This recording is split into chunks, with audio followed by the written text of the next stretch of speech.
Қайырлы күн достар. Бүгін осындай өте әдемі, дәмді кешкі ас жасаймыз. Тауық етін турап, майға қуырамыз. Көкөністерден бізге картоп, тәтті бұрыш, сәбіз, сарымсақ және кішкене капуста керек. Барлығын осылай төрт-бұрыштап турап аламыз.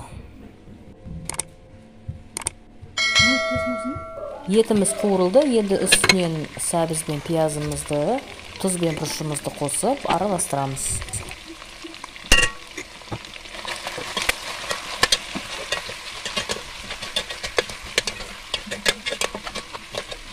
Гарнир ретінде менде күріш, алдын ала оны жуып, тазалап.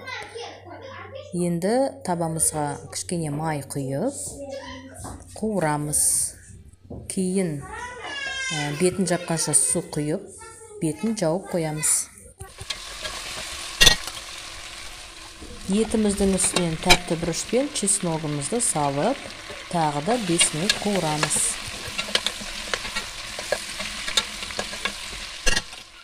Мен бір ас қасық томат қостым.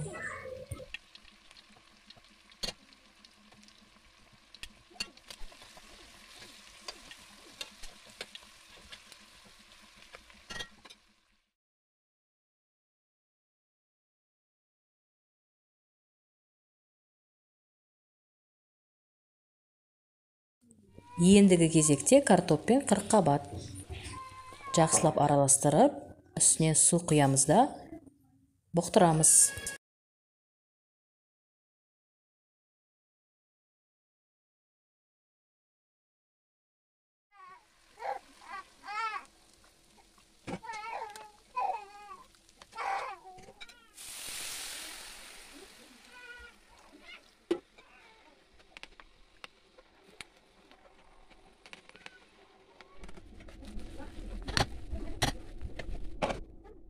Тамағымыз дайын болды. Баршаларыңызға ас болсын.